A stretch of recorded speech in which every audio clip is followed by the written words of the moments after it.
जय श्री कृष्ण। हर हर महादेव। स्वागत है आप सभी का आपके अपने चैनल हमारे संस्कार में। आज हम आपके लिए लेकर आए हैं कार्तिक मास की कथा अध्याय 24।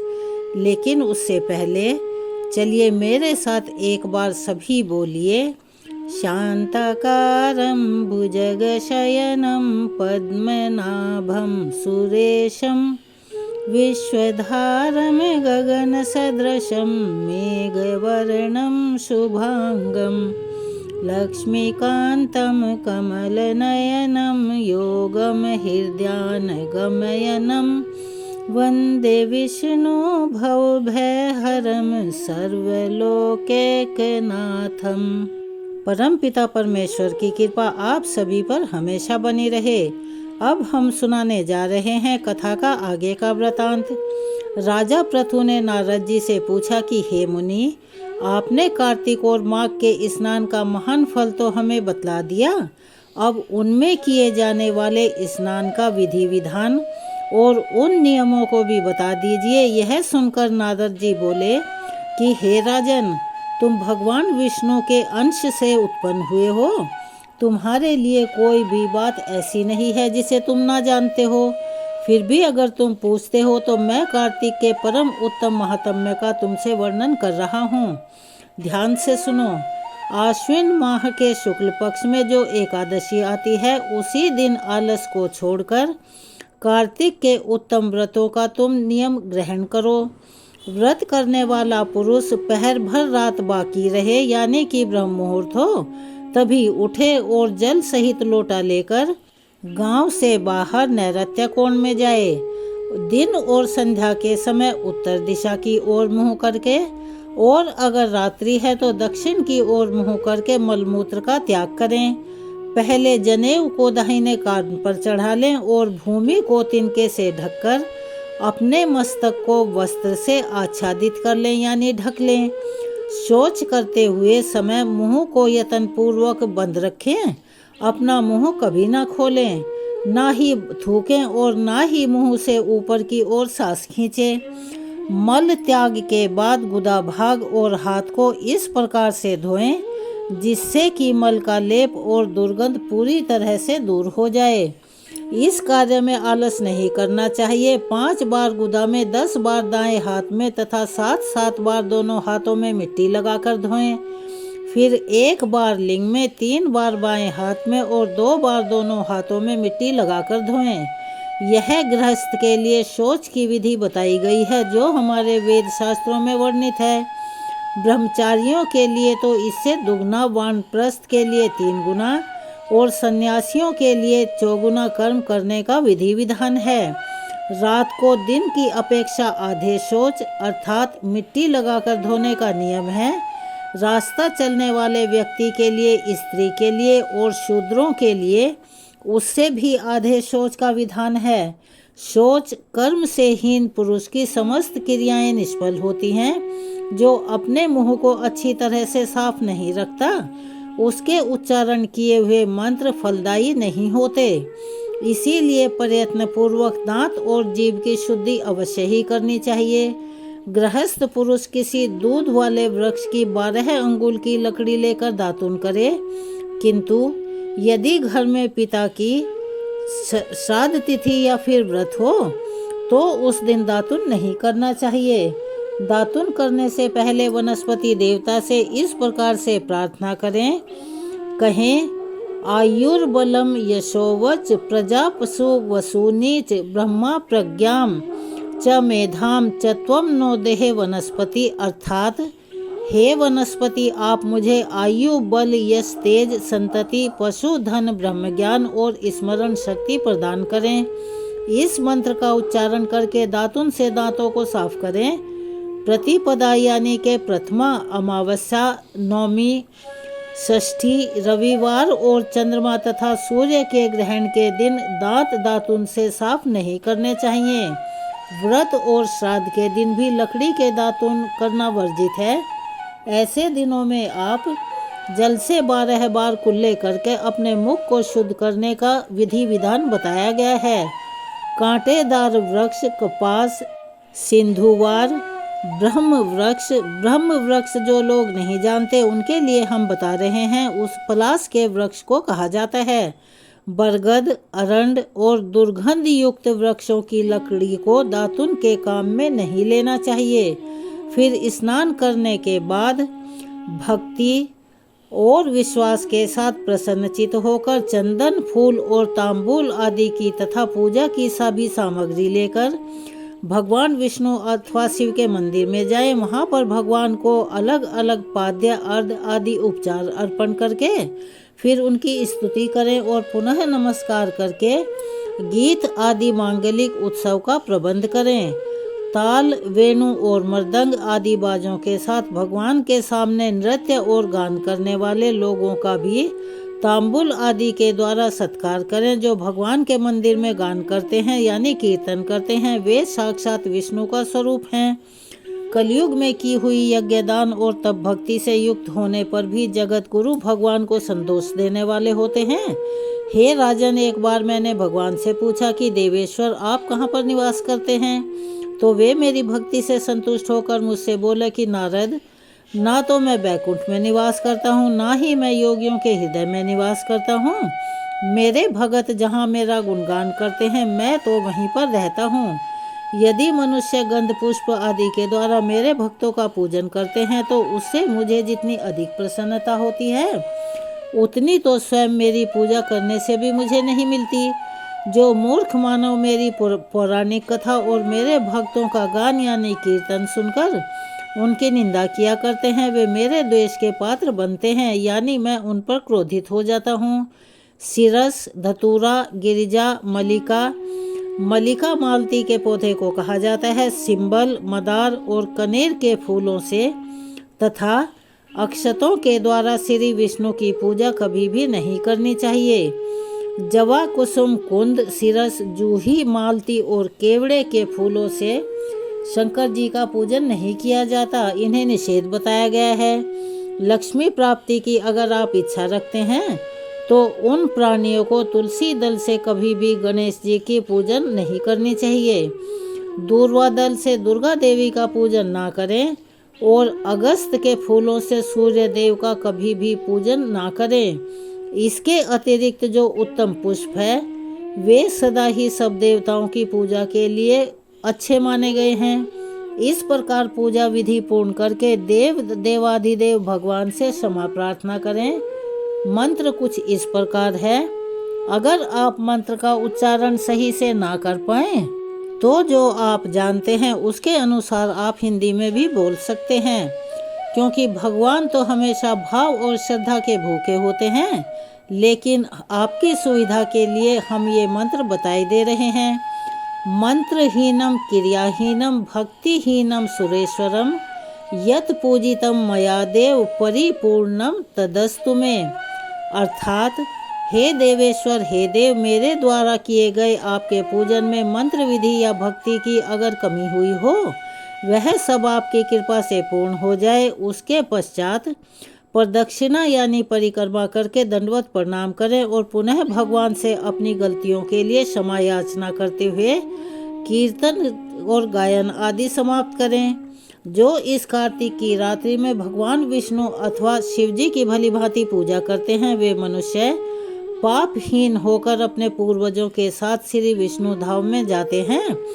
नारद जी आगे कहते हैं कि हे राजा पृथु, जब 2 घड़ी रात बाकी रहे तब तिल, कुश, अक्षत, फूल और चंदन आदि लेकर पवित्रता पूर्वक जलाशय के तट पर जाएं। यदि मनुष्य के द्वारा खुदवाया हुआ पोखरा हो या कोई देवकुंड हो जो कि प्राकृतिक होता है, फिर नदी हो अथवा नदियों का संगम हो, उनमें उत्तरोत्तर 10 गुने पुण्य की प्राप्ति होती है।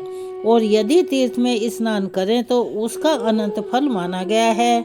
उसके पश्चात भगवान विष्णु का ध्यान करके स्नान का संकल्प लें और तीर्थ आदि के देवताओं को क्रमशः आराध्य आदि निवेदित करें। फिर भगवान विष्णु को अर्घ्य देते समय कहें, भगवान पद्मनाभ को नमस्कार है, जल में शयन करने वाले श्री नारायण को नमस्कार है, हे ऋषिकेश आपको बारंबार नमस्कार है, यह अर्घ्य आप ग्रहण कीजिए। हे जनार्दन, हे देवेश, हे लक्ष्मी के सहित दामोदर, मैं आपकी प्रसन्नता के लिए कार्तिक में प्रातः काल स्नान करूंगा। हे देवेश्वर, आपका ध्यान करके मैं इस जल में स्नान करने को तैयार हूँ। हे दामोदर, आपकी कृपा से मेरे सभी पाप नष्ट हो जाएं। तत्पश्चात राधा जी के सहित भगवान श्री कृष्ण को अर्घ्य दें और कहें, श्री राधा के सहित भगवान श्री कृष्ण नित्य और नैमित्तिक कर्म रूप इस पाप नाशक कार्तिक स्नान के व्रत के निमित्त मेरा दिया हुआ यह अर्घ्य आप स्वीकार करें। इसके बाद व्रत करने वाला पुरुष भागीरथी श्री विष्णु, शिव और सूर्य का स्मरण करके नाभि के बराबर जल में खड़ा हो जाए और विधि पूर्वक स्नान करे। गृहस्थ पुरुष को तिल और आंवले का चूर्ण लगाकर स्नान करना चाहिए। वनवासी और सन्यासी को तुलसी के मूल की यानी जड़ की मिट्टी लगाकर स्नान करना चाहिए। सप्तमी, अमावस्या, नवमी, द्वितीया, दशमी और त्रयोदशी को आंवले के फल और तिल के द्वारा स्नान करना निषेध बताया गया है। इन दिनों में आंवले का फल और तिल लेकर स्नान नहीं करना चाहिए। पहले मल स्नान करें, अर्थात शरीर को खूब मलमल करना है और उसकी मैल छुड़ाएं और उसके बाद मंत्र का स्नान करें। स्त्रियों और शूद्रों के लिए वेद युक्त मंत्रों का स्नान वर्जित बताया गया है। उनके लिए पौराणिक मंत्रों का उपयोग बताया गया है। व्रत रखने वाले पुरुष अपने हाथ में पवित्री धारण करके इस मंत्र का उच्चारण करते हुए स्नान करें। कहें, जो पूर्व काल में भक्ति पूर्वक चिंतन करने पर देवताओं के कार्य की सिद्धि के लिए 3 स्वरूपों में प्रकट हुए तथा जो समस्त पापों का नाश करने वाले हैं, वे भगवान विष्णु यहाँ कृपा पूर्वक मुझे पवित्र करें। श्री विष्णु की आज्ञा प्राप्त करके कार्तिक का व्रत करने के कारण यदि मुझसे कोई कमी रह गई हो या गलती हो जाए तो उसके लिए समस्त देवता मुझे क्षमा करें और इंद्र आदि देवता मुझे पवित्र करें। बीज रहस्य और यज्ञों के सहित वेद मंत्र और कश्यप आदि मुनि मुझे सदा ही पवित्र करें। गंगा आदि संपूर्ण नदियाँ, तीर्थ, मेघ, नद और 7 समुद्र, यह सभी मुझे सर्वदा पवित्र करें। आदिति आदि पतिव्रताएं, यक्ष, सिद्ध, नाग और त्रिभुवन की औषधि और पर्वत भी मुझे पवित्र करें। स्नान के बाद विधि पूर्वक देवता, ऋषि, मनुष्य और पितरों का तर्पण करें। कार्तिक मास में पितृ तर्पण के समय जितने तिलों का आप उपयोग करते हैं उतने ही वर्षों तक आपके पितृ स्वर्गलोक में निवास करते हैं। उसके पश्चात जल से बाहर निकलकर व्रत करने वाले मनुष्य पवित्र वस्त्र को धारण करें और प्रातः कालोचित नित्य कर्म पूरा करके श्री हरि का पूजन करें। फिर भक्ति और श्रद्धा से भगवान में मन को लगाकर तीर्थों और देवताओं का स्मरण करके पुनः गंध, पुष्प और फल से युक्त अर्घ्य निवेदित करें। अर्घ्य का मंत्र इस प्रकार से है। अर्घ्य निवेदन करते समय आप कहें कि भगवान, मैं कार्तिक मास में स्नान का व्रत लेकर विधि विधान पूर्वक स्नान कर चुका हूँ। मेरे दिए हुए इस अर्घ्य को आप श्री राधा जी के साथ स्वीकार करें। इसके बाद वेद विद्या के पारंगत ब्राह्मणों को गंध, पुष्प और तांबूल के द्वारा भक्ति पूर्वक उनकी पूजन करें और बारंबार उनके चरणों में अपना मस्तक झुकाएं। ब्राह्मण के दाहिने पैर में संपूर्ण तीर्थ माने गए हैं। उसके मुख में वेद हैं और समस्त अंगों में देवता निवास करते हैं। अतः ब्राह्मण के पूजन करने से इन सब की पूजा अपने आप ही हो जाती है। इसके बाद हरिप्रिया भगवती तुलसी जी की पूजा करें। प्रयाग में स्नान करने, काशी में मृत्यु होने और वेदों के स्वाध्याय करने से जो फल मिलता है वह सब श्री तुलसी जी के पूजन करने से स्वतः ही मिल जाता है। तो एकाग्रचित होकर इस मंत्र के द्वारा तुलसी जी की प्रदक्षिणा यानी परिक्रमा और उनको नमस्कार करें। इस प्रकार हाथ जोड़कर कहें कि हे हरिप्रिया तुलसी देवी, पूर्व काल में देवताओं ने तुम्हें उत्पन्न किया है और मुनीश्वर ने तुम्हारी पूजा की है। तुम्हें बारंबार नमस्कार है। मेरे सारे पाप हर लो। तुलसी पूजन के बाद व्रत करने वाला भक्तिमान पुरुष अपने चित्त को एकाग्रचित करके भगवान विष्णु की पौराणिक कथाओं को सुने और जो कथा सुनाने वाला विद्वान ब्राह्मण अथवा उन्हीं की पूजा करें। जो मनुष्य भक्ति से युक्त होकर पूर्वोक्त संपूर्ण विधियों का भली भांति पालन करता है वह अंत में 100% भगवान नारायण के परम धाम में जाता है। इस कथा को हम आज यहीं विराम देते हैं। आज के कथा में हमने जो आपको नियम और विधि विधान बताया, इस सब का बताने का प्रयोजन यह है कि भीष्म पंचक व्रत शुरू होने वाले हैं। कार्तिक स्नान के समय जो भी गलतियां हुई हों या कोई भी कारण से कार्तिक स्नान पूजा में कोई विघ्न बाधा उत्पन्न हुई हो, तो आखिर के 5 दिन एकादशी से पूर्णिमा तक संपूर्ण स्नान विधि का पालन करते हुए कार्तिक स्नान का संपूर्ण फल प्राप्त किया जा सकता है। यह आखिर के 5 दिन कार्तिक मास के बहुत ही पावन दिन हैं। यदि आप में सामर्थ्य है तो आंवला नवमी के दिन आप उपवास कर लें। इन आखिर के 5 दिनों में हम नियमों को ध्यान में रखते हुए गजेंद्र मोक्ष की कथा और विष्णु सहस्त्र नाम का नित्य प्रतिदिन श्रवण करेंगे यानी सुनेंगे। तो मैं आपसे अनुरोध करती हूँ कि आप हमें अपना सहयोग और प्यार अवश्य ही दें। अगर चैनल पर नए हैं तो चैनल को सब्सक्राइब करें, वीडियो को लाइक करें, ज़्यादा से ज़्यादा शेयर करें, बेल आइकन को भी अवश्य ही दबाएं और कमेंट्स बॉक्स में जय श्री कृष्ण हर हर महादेव लिखना ना भूलें। अब कई अक्षर हमारी कथाओं में ऐसे आ जाते हैं कि जिनका सामान्य तौर पर मतलब नहीं पता होता यानी उनका अर्थ नहीं पता होता। तो किसी ने हमसे ये पूछा था कि ये बाटा क्या होता है।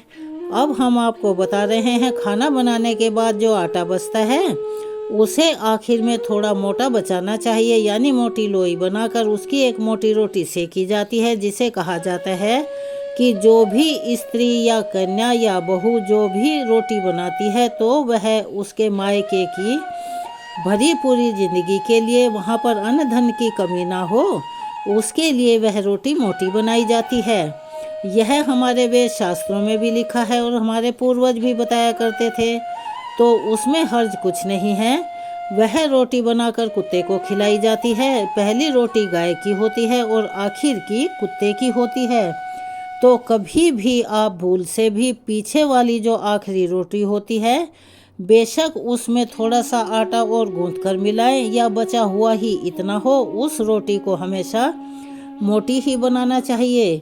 क्योंकि जब बड़े बूढ़े कहते हैं तो कोई विशेष कारण रहा होगा कि कुत्तों को दान करना, जो कि जिन्हें पहले ज़माने में बिना झोली के फ़कीर कहा जाता था, उनकी अगर आप सेवा करते हैं तो कार्तिक के मास में क्या पूरे वर्ष भर ही आपको अक्षय पुण्य की प्राप्ति होती है। चलिए अब हम सुनते हैं श्रीमद् भागवत पुराण की आज की कथा। ब्रह्मा जी नारद मुनि से कहते हैं कि हे नारद, अनंत भगवान ने प्रलय में जल में डूबी हुई पृथ्वी का उद्धार करने के लिए समस्त यज्ञ में वाराह शरीर को धारण किया था। आदि दैत्य हिरण्याक्ष जल के अंदर ही लड़ने के लिए उनके सामने आया। जैसे इंद्र ने अपने वज्र से पर्वतों के पंख काट डाले थे, ठीक वैसे ही वह भगवान अपने दाढ़ों यानी अपने दांतों से उसके टुकड़े टुकड़े कर दिए। फिर उन्हीं प्रभु ने रुचि नामक प्रजापति की पत्नी आकुति के गर्भ से सुयज्ञ के रूप में अवतार ग्रहण किया। उस अवतार में उन्होंने दक्षिणा नाम की पत्नी से स्वयं नाम के देवता को उत्पन्न किया। तीनों लोकों के बड़े बड़े संकट उन्होंने हर लिए। इसी से स्वयंभू मनु ने उन्हें हरि के नाम से पुकारा। हे नारद, कर्दम प्रजापति के घर में देवभूति के गर्भ से 9 बहनों के साथ भगवान ने कपिल के रूप में अवतार ग्रहण किया। उन्होंने अपनी माता को उस आत्मज्ञान का उपदेश दिया जिससे कि वे इसी जन्म में अपने हृदय के संपूर्ण मैल, तीनों गुणों की आसक्ति का सारा कीचड़ धोकर कपिल भगवान के वास्तविक स्वरूप को प्राप्त हो गई। महर्षि अत्रि भगवान को पुत्र के रूप में प्राप्त करना चाहते थे। उन पर प्रसन्न होकर भगवान ने उनसे एक दिन इस प्रकार कहा। भगवान उनसे बोले कि मैंने अपने आप को तुम्हें दे दिया। इसी से अवतार लेने पर भगवान का नाम दत्त अर्थात दत्तात्रेय पड़ा। उनके चरण कमलों में पराग से अपने शरीर को पवित्र करके राजा यदु और सहस्त्र अर्जुन आदि ने योग की भोग की और मोक्ष दोनों ही सिद्धियां प्राप्त की। हे नारद, सृष्टि के प्रारंभ में मैंने विविध लोकों को रचने की इच्छा से तपस्या की। मेरे उस अखंड तप से प्रसन्न होकर उन्होंने तप अर्थ वाले सम्मान से युक्त होकर सनक, सनंदन, सनातन और सनत कुमार के रूप में अवतार ग्रहण किया। इस अवतार में उन्होंने प्रलय के कारण पहले कल्प में भूले हुए आत्मज्ञान का ऋषियों के प्रति यथावत उपदेश किया, जिससे कि उन लोगों ने तत्काल ही परम तत्व का साक्षात्कार कर लिया। धर्म की पत्नी दक्ष कन्या मूर्ति के गर्भ से वे नर नारायण के रूप में प्रकट हुए। उनकी तपस्या का प्रभाव उन्हीं के जैसा इंद्र की भेजी हुई काम की सेना अप्सराएं उनके सामने जाते ही अपना स्वभाव खो बैठी। वे अपने हाव भाव से उन आत्मस्वरूप भगवान की तपस्या में विघ्न नहीं डाल पाई। हे नारद, शंकर आदि महानुभाव अपनी रोष भरी दृष्टि से कामदेव को जला देते हैं, परंतु अपने आप को जलाने वाले असहाय क्रोध को वे भी नहीं जला पाते। वही क्रोध नर नारायण के निर्मल हृदय में प्रवेश करने के पहले ही डर के मारे कांप जाता है। फिर भला उनके हृदय में काम का प्रवेश तो हो ही कैसे सकता है भला। अपने पिता राजा उत्तानपाद के पास बैठे हुए 5 वर्ष के बालक ध्रुव को उनकी सौतेली माता सुरुचि ने अपने वचन बाणों से भेद दिया था। इतनी छोटी अवस्था होने पर भी वे उसे ग्लानि से तपस्या करने के लिए वन में चले गए। उनकी प्रार्थना से प्रसन्न होकर भगवान प्रकट हुए। उन्होंने ध्रुव को ध्रुव पद का वरदान दे दिया, यानी अटल रहने का वरदान दे दिया।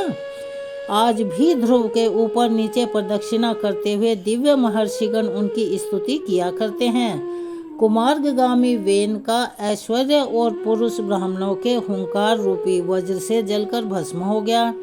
वह नरक में गिरने लगा। ऋषियों की प्रार्थना पर भगवान ने उसके शरीर मंथन से प्रदु के रूप में अवतार धारण करके उसे नरकों से उबार लिया।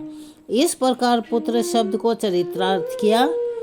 उसी अवतार में पृथ्वी को गाय बनाकर उन्होंने उसे जगत के लिए समस्त औषधियों का दोहन किया। राजा नाभि की पत्नी सुदेवी के गर्भ से भगवान ने ऋषभदेव के रूप में जन्म लिया। इस अवतार में समस्त आसक्तियों से रहित रहकर अपनी इंद्रियों और मन को अत्यंत ही शांत करके एवं अपने स्वरूप में स्थित होकर समदर्शी के रूप में उन्होंने जड़ों की भांति योगचर्या का आचरण किया। इस स्थिति को महर्षि लोग परम हंस पद अथवा अवधूत तच्चा कहते हैं। इसके बाद स्वयं उन्हीं यज्ञ पुरुष ने मेरे यज्ञ में स्वर्ण के समान कांति वाले हयग्रीव के रूप में अवतार ग्रहण किया। भगवान का वह विग्रह वेदमयी, यज्ञमयी और सर्वदेवमयी है। उन्हीं की नासिका से श्वास के रूप में वेदवाणी प्रकट हुई। चाक्षुष मनवंतर के अंत में भावी मनु सत्यव्रत ने मत्स्य के रूप में भगवान को प्राप्त किया था। उस समय पृथ्वी रूपी नौका के आश्रय होने के कारण वे ही समस्त जीवों के आश्रय बने। प्रलय के बाद भयंकर जल में मेरे मुख से गिरे हुए वेदों को लेकर वे उसी में विहार करते रहे। जब मुख्य देवता और दानव अमृत की प्राप्ति के लिए क्षीर सागर को मथ रहे थे, तब भगवान ने कच्छप के रूप में अपनी पीठ पर मंदराचल धारण किया। उस समय पर्वत के घूमने के कारण उनकी रगड़ से उनकी पीठ में खुजलाहट अब थोड़ी मिट गई, जिससे कि वे कुछ क्षणों तक सुख की नींद तो सो सके। देवताओं का महान भय मिटाने के लिए उन्होंने नरसिंह का रूप धारण किया। फड़कती हुई भौहों और तीखी दाढ़ों से उनका मुख बड़ा ही भयावना लगता था। हिरण्यकश्यप उनको देखते ही हाथ में गदा लेकर अब उनके ऊपर टूट पड़ा। इस पर भगवान नरसिंह ने दूर से ही उसे पकड़कर अपनी जांघों पर लिटा लिया और उसके छटपटाते रहने के बावजूद भी अपने नखों यानी नाखूनों से उसका पेट फाड़ डाला। बड़े भारी सरोवर में महाबली ग्रह और गजेंद्र का पैर पकड़ लिया। जब बहुत थककर वह गजेंद्र घबरा गया यानी थककर चूर हो गया, तब उसने अपने स्वर्ण से कमल लेकर भगवान को पुकारा। कहा कि हे आदि पुरुष, हे समस्त लोकों के स्वामी, स्वर्ण मात्र से कल्याण करने वाले। उसकी इस पुकार को सुनकर अनंत शक्ति भगवान चक्रपाणी गरुड़ की पीठ पर चढ़कर वहां पर आए और अपने चक्र से उन्होंने ग्रह का मस्तक फाड़ डाला। इस प्रकार कृपा परवश भगवान ने अपने शरणागत गजेंद्र के सूंड पकड़कर उस विपत्ति से उसका उद्धार किया। भगवान वामन आदिति के पुत्रों में सबसे छोटे थे, परंतु गुणों की दृष्टि से वे सबसे बड़े थे, क्योंकि यज्ञ पुरुष भगवान ने इस अवतार में बलि के संकल्प को छोड़ते हुए ही संपूर्ण लोगों को अपने चरणों से ही नाप लिया था। वामन का रूप धारण करके उन्होंने 3 पग पृथ्वी के बहाने बलि से उसकी सारी पृथ्वी ले ली, किंतु इससे यह बात सिद्ध कर दी गई कि सन्मार्ग पर चलने वाले पुरुषों को याचक के सिवा और किसी उपाय से समर्थ पुरुष भी अपने स्थान से नहीं हटा सकते। ऐश्वर्य से उन्हें च्युत नहीं कर सकते। दैत्यराज बलि ने अपने सिर पर स्वयं वामन भगवान का चरणामृत धारण किया, तो ऐसी स्थिति में उन्हें जो देवताओं के राजा इंद्र की पदवी मिली, उसे कोई बलि का पुरुषार्थ नहीं था।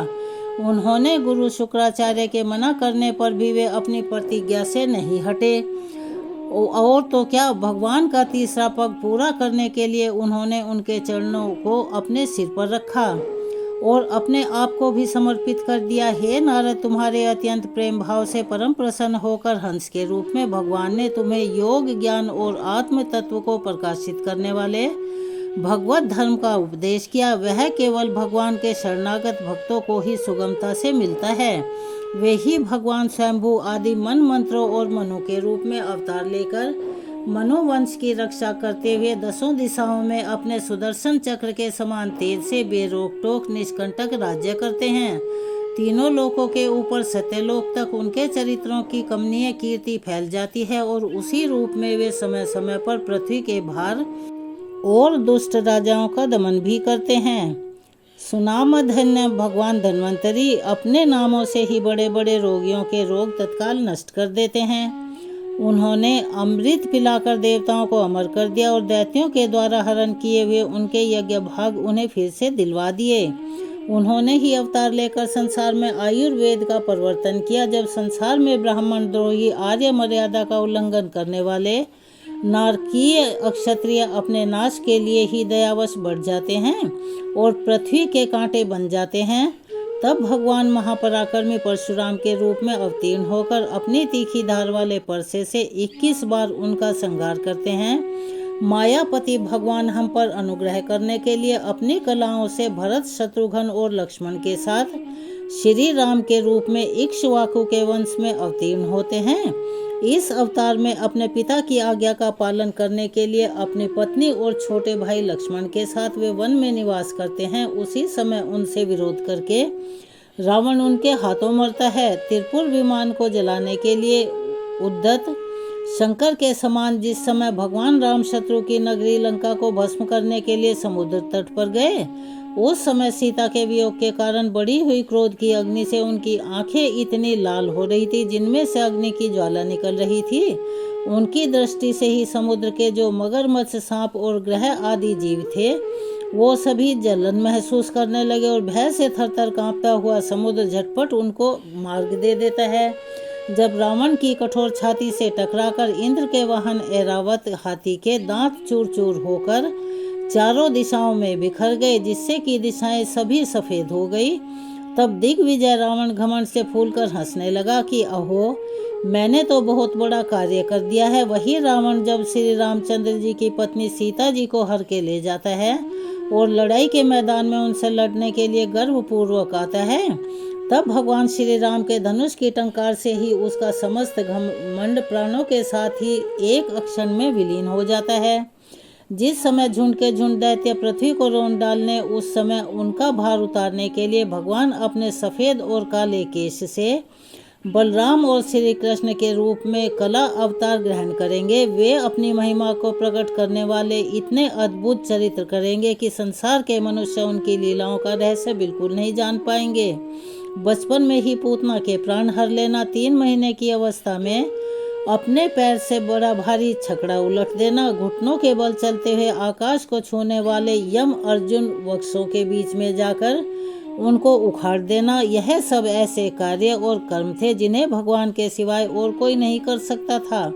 जब काली नाग के विष से दूषित हुआ यमुना का जल पीकर बछड़े और गौ बालक मरने लगे, तब वे अपनी सदामयी दृष्टि से वर्षा से उन्हें जीवित कर देंगे और यमुना जल को शुद्ध करने के लिए वे उसमें विहार करेंगे तथा विष की शक्ति से जीभ लपलपाते हुए काले नाग को वहां से निकाल देंगे। उसी दिन रात को जब सभी लोग वहीं यमुना तट पर सो जाएंगे और दावाग्नि से आसपास का मुंजका वन चारों ओर से जलने लगेगा, तब बलराम जी के साथ वे श्री कृष्ण प्राण संकट में पड़े हुए ब्रजवासियों को उनकी आंखें बंद करा करके उस अग्नि से बचा लेंगे। उनकी यह लीला भी अलौकिक ही तो होगी। उनकी शक्ति वास्तव में अचिंत्य है। उनकी माता उन्हें बांधने के लिए जो रस्सी लाएगी, वही रस्सी उनके उदर में पूरी नहीं पड़ेगी, 2 अंगुल छोटी ही रह जाएगी। तथा जम्हाई लेते समय श्री कृष्ण के मुख में 14 भुवन देकर पहले तो यशोदा भयभीत हो जाएंगी, परंतु फिर वे संभल जाएंगी। वे नंद बाबा को अजगर के भैंसे और वरुण के पास से छुड़ाएंगी। मैं दानव का पुत्र विमासुर जब गोपालों को पहाड़ी की गुफाओं में बंद कर दूंगा, तब वे उन्हें भी वहां से बचा लेंगे। गोकुल के लोगों को, जो कि दिन भर तो काम धंधों में व्याकुल रहते हैं यानी लगे रहते हैं, और रात को अत्यंत थक कर सो जाते हैं, साधनाहीन होने पर भी वे अपने परम धाम में लेकर जाएंगे।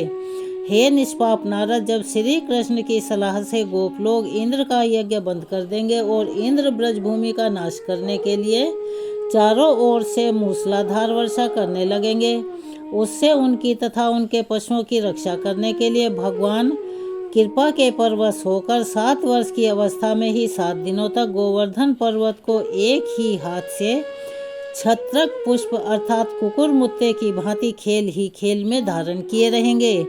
वृंदावन में विहार करते समय रास करने की इच्छा से वे रात के समय, जब चंद्रमा की उज्जवल चांदनी चारों ओर छिटक रही होगी, तब अपनी बांसुरी पर मधुर संगीत की लंबी तान छेड़ेंगे। उसके प्रेम में विवश होकर आई हुई गोपियों को जब कुबेर का सेवक संग चूड़हरण कर लेगा, तब वे उसका सिर उतार लेंगे। और भी बहुत से प्रलंबासुर, धेनुकासुर, बकासुर, केशी, अरिष्टासुर आदि दैत्य, चाणु आदि पहलवान, कुवल्या पीड़ हाथी, कंस, काल्यवन, भौमासुर, मिथ्या, वासुदेव, शाल्व, विद्वानर, बलबल, दंत वक्त्र राजा, नग्नजीत के साथ बैल, संभासुर, विदुरथ और रुक्मणी आदि तथा काम्य भोज, मत्स्य, कुरु, कैके और संजय आदि देशों के राजा लोग, जो भी योद्धा धनुष धारण करके युद्ध के मैदान में उनके सामने आएंगे, वे सब बलराम, भीमसेन और अर्जुन आदि नामों की आड़ में स्वयं भगवान के द्वारा मारे जाकर उन्हीं के धाम में चले जाएंगे।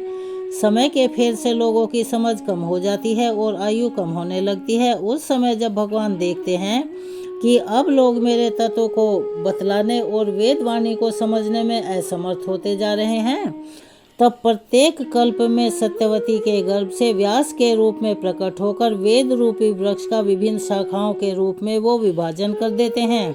हे नारद, देवताओं के शत्रु दैत्य लोग भी वेद मार्ग का सहारा लेकर मैं दानव के बताए हुए अदृश्य वेग वाले नगरों में रहकर लोगों का सत्यानाश करने लगेंगे। तब भगवान लोगों की बुद्धि में मोह और अत्यंत लोभ उत्पन्न करने वाला भेष धारण करके बुद्ध के रूप में बहुत से उपधर्मों का उपदेश करेंगे। कलयुग के अंत में जब सत्पुरुषों के घर भी भगवान की कथा होने में बाधा पड़ने लगेगी, ब्राह्मण, अक्षत्रिय तथा वैश्य, पाखंडी और शूद्र राजा हो जाएंगे। यहाँ तक कि कहीं भी स्वाहा, स्वधा और ओष्टकार की ध्वनि देवता पितरों के यज्ञ श्राद्ध तक की बात नहीं सुनाई पड़ेगी। तब कलयुग का शासन करने के लिए भगवान कल्कि का अवतार ग्रहण करेंगे। जब संसार की रचना का समय होता है, तब तपस्या 9 प्रजापति, मारीची आदि ऋषि और मेरे रूप में जब सृष्टि की रक्षा का समय होता है, तब धर्म, विष्णु, मनु देवता और राजाओं के रूप में, तथा जब सृष्टि के प्रलय का समय होता है, तब अधर्म, रुद्र और क्रोधवश नाम के सर्प एवं दैत्य आदि के रूप में सर्वशक्तिमान भगवान की माया विभूतियां ही प्रकट होती हैं। अपनी प्रतिभा के बल से पृथ्वी के एक एक तुलीकण को गिन चुकने पर भी जगत में ऐसा कौन पुरुष है जो भगवान की शक्तियों की गणना कर सके। जब वे त्रिविक्रम अवतार लेकर त्रिलोकी को नाप रहे थे, उस समय उनके चरणों के अधर्म वेग से प्रकृति रूप अंतिम आवरण से लेकर सत्यलोक तक सारा ब्रह्मांड हिलने लगा था। तब हिलाने वाले भी वे ही थे और उन्होंने ही अपनी शक्ति से उसे स्थिर किया था। समस्त सृष्टि की रचना और संहार करने वाली माया उनकी ही एक शक्ति है। ऐसी अनंत शक्तियों के आश्रय उनके स्वरूप को ना मैं जानता हूँ, ना वे तुम्हारे बड़े भाई सनकादिक ही जानते हैं। फिर दूसरों का तो भला बात ही क्या है। आदिदेव भगवान शेष सहस्त्र मुख से उनके गुणों का गायन करते आ रहे हैं, परंतु वे अब भी उसके अंत की कल्पना नहीं कर सकते, जो निष्कपट, निष्पाप, निष्काम भाव से अपना सर्वस्व और अपने आप को भी उनके चरण कमलों में न्यौछावर कर देते हैं। उन पर वे अति प्रसन्न होकर अनंत भगवान ही अपनी ओर दया करते हैं और उनकी दया के पात्र ही उनके दुष्ट माया का स्वरूप को जानते हैं और उससे पार पा जाते हैं। वास्तव में ऐसे पुरुष ही कुत्ते और सियारों के कलेवर के रूप में पुत्र आदि के शरीर में यह मैं हूँ, यह मेरा है, ऐसा भाव नहीं करते हैं। हे प्यारे नारद, परम पुरुष की उस योग माया को मैं जानता हूँ तथा तुम लोग भगवान शंकर, दैत्य कुलभूषण प्रहलाद, शत्रुपा, मनु पुत्र प्रियव्रत आदि प्राचीन वही ऋभु और ध्रुव को भी जानते हैं। इसके सिवा इक्ष्वाकु, पुरुरुआ, मुचकुंद, जनक, गाधी, रघु, अम्बरीश, सगर, गय, यराति आदि तथा मानदाता, अलर्क, सतधनवा, अनुरतिदेव, भीष्म, बलि, अमृतत्रय, दिलीप, सौबरी, उत्तल, पिपलाद, सारस्वत, उद्धव, पाराशर, बुरसेन एवं विभीषण, हनुमान, सुखदेव, अर्जुन, अरष्टिसेन, विदुर और श्रुतदेव आदि महात्मा भी जानते हैं, जिन्हें भगवान के प्रेमी भक्तों का सद्स्वभाव बनाने की शिक्षा मिली है। स्त्री, शूद्र, हूण, भील और पाप के कारण पशु पक्षी आदि योनियों में रहने वाले भी भगवान की माया का रहस्य जान जाते हैं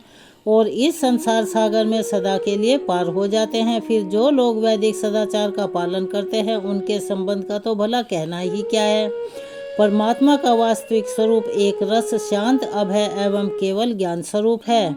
ना उसमें माया का मल है और ना ही उसके द्वारा रची हुई विषमताएं हैं। वह सत और असत दोनों से परे है। किसी भी वैदिक या अलौकिक शब्द की वहां तक पहुंच नहीं हो पाती। अनेक प्रकार के साधनों से संपन्न होने वाले कर्मों का फल भी वहां तक नहीं पहुंच पाता, तो क्या स्वयं माया भी उसके सामने नहीं जा पाती? उससे लजाकर यानी के शर्म के मारे भाग खड़ी होती है। परम पुरुष भगवान का वही परम पद है। महात्मा लोग उसी की शोक रहित अनंत आनंद स्वरूप ब्रह्मा के रूप में साक्षात्कार करते हैं। संयमशील पुरुष उसी में अपने मन को समाहित करके स्थित हो जाते हैं। जिस प्रकार से इंद्र स्वयं मेघ रूप से विद्वान होने के कारण जल के लिए कुआं खोदने के लिए कुदाल नहीं रखते, ठीक वैसे ही वे भेद दूर करने वाले ज्ञान साधनों को भी छोड़ देते हैं। समस्त कर्मों के फल भी भगवान ही देते हैं, क्योंकि मनुष्य अपने स्वभाव के अनुसार जो शुभ कर्म करता है वह सब उन्हीं की प्रेरणा से होता है। इस शरीर में रहने वाली पंचभूतों के अलग अलग हो जाने पर जब यह शरीर नष्ट हो जाता है, तब भी इसमें रहने वाला अजन्मा पुरुष आकाश के समान नष्ट नहीं होता है। हे बेटा नारद, संकल्प से विश्व की रचना करने वाले षोडशोपचार ऐश्वर्य संपन्न श्री हरि का मैंने तुम्हारे सामने संक्षेप से वर्णन किया है। जो कुछ कार्य कारण अथवा भाव अभाव है वह सब भगवान से अलग नहीं है। फिर भी भगवान तो इससे अलग भी हैं ही। भगवान ने मुझे जो इस उपदेश दिया था वह यही भागवत है। इसमें भगवान की विभूतियों का संक्षिप्त वर्णन है। तुम इसका विस्तार करो। जिस प्रकार सबके आश्रय और सर्वस्वरूप भगवान श्री हरि में लोगों की प्रेममयी भक्ति हो, मन में ऐसा निश्चय करके तुम इसका वर्णन करो। जो पुरुष भगवान की अचिंत्य शक्ति माया का वर्णन या दूसरे के द्वारा किए हुए वर्णन का अनुमोदन करते हैं अथवा श्रद्धा के साथ उन्हें नित्य सुनते हैं, उनका चित्त माया से कभी मोहित नहीं होता। आज की कथा को हम यहीं विराम देते हैं। इसके आगे की कथा हम अपनी दूसरी वीडियो में सुनाएंगे, कृपया उसको भी सुनिएगा। आइए अब हम सब मिलकर करते हैं तुलसी माता की आरती। तुलसी महारानी नमो नमो, हरि की पटरानी नमो नमो। धन तुलसी पूरन तप कीनो, शालिग्राम बनी पटरानी नमो नमो।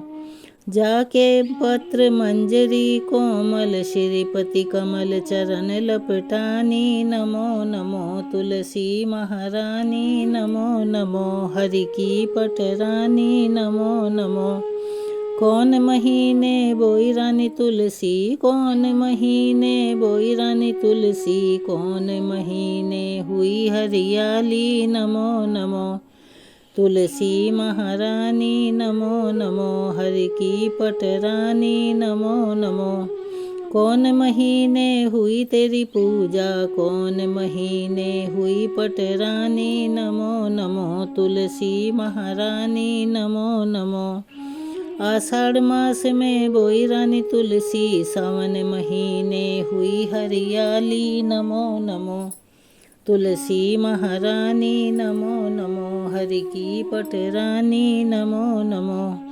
कार्तिक मास में हुई तेरी पूजा, मंगशिर मास हुई पटरानी। नमो नमो तुलसी महारानी, नमो नमो हरि की पटरानी। नमो नमो धूप दीप नैवेद्य आरती, पुष्पन की वर्षा बरसानी। नमो नमो तुलसी महारानी, नमो नमो हरि की पटरानी। नमो नमो 56 भोग 36 व्यंजन, बिन तुलसी हरि एक न मानी। नमो नमो तुलसी महारानी, नमो नमो हरि की पटरानी। नमो नमो जो तुलसी को सवेरे गाए, श्री कृष्ण के दर्शन पाए। नमो नमो तुलसी महारानी, नमो नमो हरि की पटरानी। नमो नमो जो तुलसी को दोपहर को गाए, खीर खांड का भोग लगाए। नमो नमो तुलसी महारानी, नमो नमो हरि की पटरानी। नमो नमो जो तुलसी को सांझ को गाए, श्री कृष्ण की आरती उतारे। नमो नमो तुलसी महारानी, नमो नमो हरि की पटरानी। नमो नमो जो तुलसी को रात को गाए, श्री कृष्ण के चरण दबाए। नमो नमो तुलसी महारानी, नमो नमो हरि की पटरानी। नमो नमो सब सखी मैया तेरो यश गावे, सब सखी मैया तेरो यश गावे। भक्ति दान दीजे महारानी। नमो नमो तुलसी महारानी, नमो नमो हरि की पटरानी। नमो नमो तुलसी महारानी, नमो नमो हरि की पटरानी। नमो नमो। धन्यवाद।